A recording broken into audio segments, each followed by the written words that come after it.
right, good morning, Purpose Driven family. I wanted to just take a moment to share something that I feel like will help you as you walk your way through the roadmap and take action in using some of the journal pages that are in here. And so just as a little backstory, what really kind of sparked this about 7 or 8 years ago was when we first got pregnant with our first son, Christian. And as excited as we were to bring a baby into the world, also comes the intimidation of like, oh my gosh, how are we gonna do all of this, right? And I'll never forget sitting in the kitchen and just having this like just overwhelming sense of anxiousness and stress, because I just grew up with like just struggling, working through stress and anxiety, and having the first thought of like, oh my gosh, like I need to make sure, like, because you're told that once you have a baby, like you have no time for yourself and life just goes downhill. And so as I'm thinking this super negative thought in my mind, I just started thinking like, no, like I refuse to accept that as my reality, as our child's reality, as reality as a whole. And so because of that, I just went into this like mode of like thinking like, okay, what can I do? Because my biggest fear was bringing a baby into this world and allowing any stress or anxiety that I was facing in my own personal life to reflect and then be known by our child that, oh, mommy's just always stressed and anxious and just overwhelmed all the time. And so because of that, I'm so thankful, because it helped me to take action, to think different, and to say, you know what, we've already built in some of these healthy habits in our lives. Like so much had already transformed in mine and Joe's life. We had been health coaches for several years. And so there was a lot of like healthy habits that we had established, but I was so afraid to like let go of any of them because I recognized how great they were and how much of an impact they had had in our lives in every way, physically, mentally, emotionally, spiritually, you name it.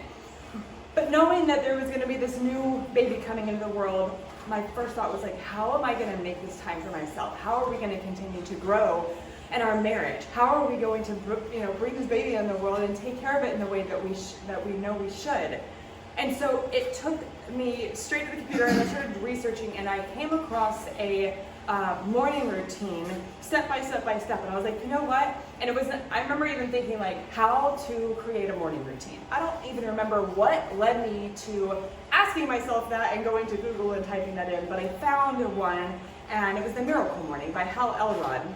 And had never heard of him or his method, but I started to apply it.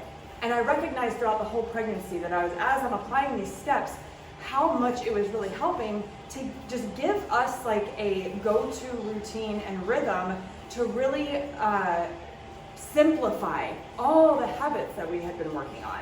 And so that way, by the time we had our first Christian, we had those habits built in, and it just became such a big part of who we were.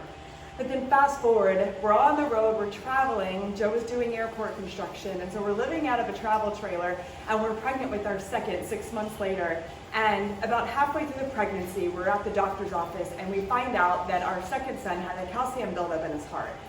And that kind of stressed me out, but we just gave it to God and said, you know what, we're just going to trust that God's got this figured out, and we'll work through it. Well, by about 32 weeks pregnant, I end up in the hospital. Doctors think I'm going into preterm labor, and fortunately did not, but I ended up with a month of bed rest. That month was one of the hardest months that we have ever faced. The uncertainty of knowing like at any moment we could be having a baby early, but I was on bed rest. I couldn't move out of bed except to shower and to go to the bathroom. And so I share that with you because it was in that moment of having the established habits of this roadmap, of this routine, I was able to still implement that.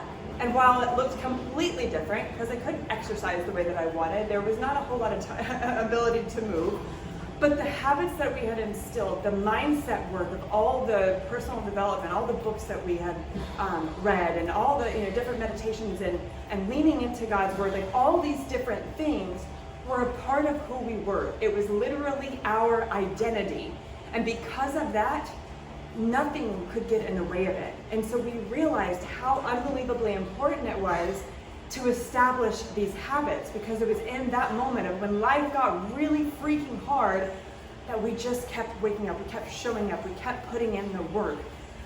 And I'm so grateful for that, because it was this exact roadmap and putting in, because I remember waking up and doing like a 10-minute meditation movement process that just kept my head in the right space. And thankfully our second son did make it to full term, and we now have, four kids.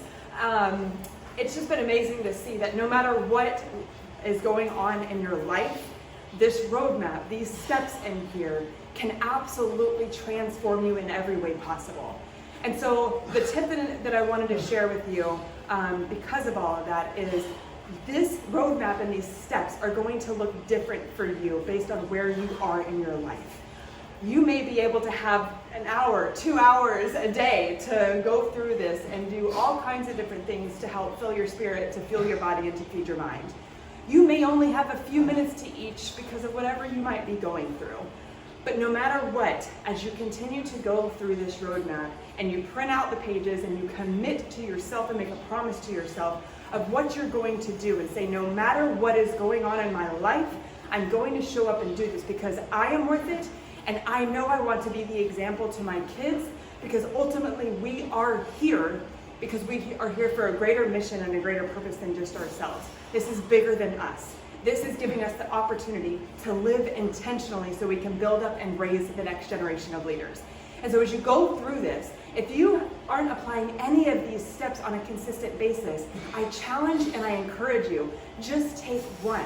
Make one habit work for you, because it's amazing what it can do for our minds when we say, if I just show up consistently for 30 days, 60 days, 90 days, and do one of these habits, and I make that promise to myself, it's amazing what it'll do to your mind subconsciously, and that belief that will build in and creating the identity of who you are and who God created you to be.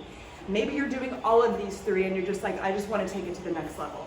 Just wherever you are, give yourself the opportunity to take that one step forward so that you can ultimately, over time, transform your life and become the leader and the example that you know you want to be and that you're capable of for your kids.